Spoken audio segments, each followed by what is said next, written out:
I used to think being wanted felt like heat, like pressure, like someone reaching for you because they couldn't help it. Turns out I was wrong as fuck. What she did didn't feel like heat at all. It felt like standing too close to something sharp and convincing yourself you weren't bleeding because you couldn't feel the pain yet. She never grabbed me, never pinned me down, never crossed any line you could circle in red and point at later. That's the part that still fucks with my head. Everything she did was optional. Every step I took toward her, I took on my own legs, with my own mouth open, saying yes before she even asked. She made sex feel like a promise instead of an act. Like something I was earning. Like if I behaved right, stayed patient, didn't push, didn't flinch, didn't look too needy or too hungry or too fucking human, she'd finally let me have what we were already talking about in graphic, filthy detail at 2 a.m. And I believed her. I believed the way she laughed when I said something dirty meant intimacy. I believed the way she shared personal shit meant trust. I believed that the constant almost, the constant tease, delay, withdrawal, was chemistry instead of control. By the time I realized she wasn't edging me toward closeness, but carving me down to size, I was already bleeding. Quietly, invisibly. And she was standing there spotless, watching me try to explain wounds nobody else could see. She learned me fast. That's the first thing I didn't want to admit. She clocked what I wanted before I ever said it out loud. Not sex, connection, validation. That feeling of being chosen instead of tolerated. She spotted it like a weak joint and pressed her thumb right into it, slow and patient, like she had all the fucking time in the world. At first, it felt flattering, dangerous in a good way. She talked to me like we were already a thing. Inside jokes, late-night calls, that low, intimate tone people use when they want you to feel special without actually saying the word. She asked questions that sounded deep and caring, but somehow always circled back to how I saw her, how much I thought about her, how different she felt from other women. I hated myself for how fast I swallowed that bait. Every time I tried to define us, she slid away. Not hard, not obvious, just enough. She'd smile, laugh, say I was rushing, say I was intense in a way she liked, but didn't want to ruin. That word, ruin, became a leash. I didn't want to be the guy who fucked it up, so I stayed quiet. I stayed agreeable. I stayed right where she wanted me. She fed me crumbs and called it intimacy. A flirty message here, a dirty joke there, a confession that sounded vulnerable until you realized it didn't cost her anything. Meanwhile, I was bleeding information, insecurities, fantasies, old wounds. I handed her a fucking map to my softest parts and thanked her for listening. The humiliation crept in slow. She'd cancel plans last minute, then stay on the phone with me for hours like that was compensation. She'd talk about other men just enough to keep me insecure, then reassure me I was different, better, safer. One of the good ones. I wore that label like armor, not realizing it was a cage. And yeah, I got off on it.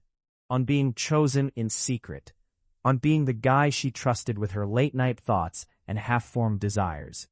It felt powerful, like I was winning something invisible, like patience was strength instead of submission. I told myself I wasn't being played, I was being tested. What I didn't see was how much of myself I was shaving down to stay acceptable. How often I swallowed anger, jealousy, confusion, and called it maturity. How much I let her rewrite my reactions until my instincts felt embarrassing. Every time I almost pushed back, she'd soften her voice, say my name, and I'd fold like a cheap fucking chair. By the time I noticed how small I'd made myself, it felt normal, comfortable even. That's the sickest part. I didn't feel abused. I felt lucky, and she let me feel that way because it kept me quiet, compliant, and desperate to earn the next hit of attention she decided I deserved. She never fucked me. Not really, and somehow that was the whole point. She talked about sex like it was already happening, described things in detail, let conversations drift just far enough into filth that my body reacted before my brain could catch up. Then she'd pull back, change the subject, laugh, Say she liked teasing me. Say it was cute how worked up I got. Cute. That word should have warned me, but I let it turn me on instead. Desire became currency. She'd reward me when I behaved, when I supported her, defended her, took her side without asking too many questions. A suggestive message, a late-night call where her voice dropped and my pulse spiked. Enough to keep me reckless, never enough to make me secure. I was always chasing the next almost. When I asked her why we never crossed that final line, she framed it like restraint was intimacy. Like waiting made it meaningful. Like wanting her was proof of connection instead of proof of leverage. And I bought it, because admitting the truth would have meant admitting I was being controlled by my own fucking hunger. The humiliation sharpened when she started using my desire against me openly. If I pushed, she accused me of only wanting sex. If I backed off, she'd accuse me of losing interest. There was no right move, just constant adjustment, constant self-policing, constant fear of saying the wrong thing and watching her withdraw. I said, shit I'm still ashamed of. Crude jokes. Confessions that should have stayed private. Moments of weakness I thought were safe because she invited them. She never stopped me, she encouraged it. Let me dig deeper, expose more, cross lines she'd later pretend I crossed alone. And the fucked up part? I felt powerful too. Chosen, special, like I had access to something other people didn't. That illusion kept me compliant, kept me defending her when friends questioned the dynamic, kept me quiet when my gut twisted itself into knots. When things escalated, when someone else got hurt by the mess she was creating, she framed it as us versus the world. Said people were jealous, said they misunderstood her, said we were surviving something together. That word again, together. It made me complicit before I realized what I was agreeing to. I took heat for shit I didn't do, covered for lies I didn't tell. Let my reputation take hits because she made loyalty sound sexy and silence sound noble. Every time I hesitated, she reminded me how close we were, how rare this kind of connection was, how easily it could disappear if I made her feel unsafe. I was aroused. I was terrified. I was proud. I was fucking trapped. And the whole time, she stayed clean, hands off, plausibly innocent, letting me ruin myself with my own desire while she watched, calm as ever. The collapse didn't come with shouting or drama. It came with screenshots. Messages I'd forgotten I sent. Jokes stripped of tone.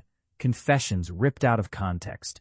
Every moment of desperation laid out like evidence in a trial I didn't know I was on. She didn't have to lie. She just had to curate. And she did it beautifully. When everything surfaced, she stepped back. Let people draw their own conclusions. Let me look volatile, obsessed, dangerous. She stayed composed, reasonable, concerned. The contrast did the damage. I tried to explain, but explanations sound like excuses when you're already bleeding. That's when I saw it clearly. Not because she admitted anything, but because she didn't have to. The pattern snapped into focus all at once. The withholding, the rewards, the way she let me incriminate myself while she collected receipts. I wasn't exposed because I was evil.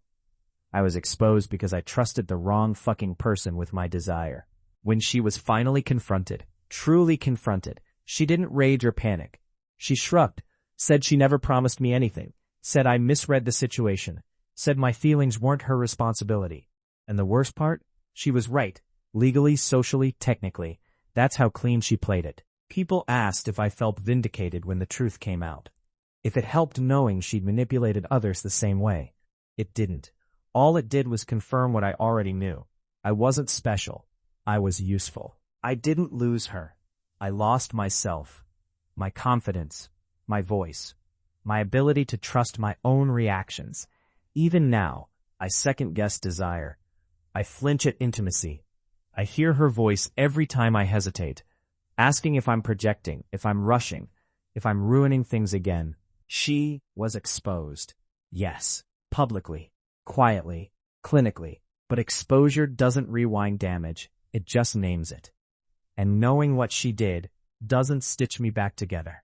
It just leaves me standing in the wreckage, finally understanding that the knife was never in her hand. It was in mine, and I kept handing it back to her over and over until there was nothing left to cut but bone.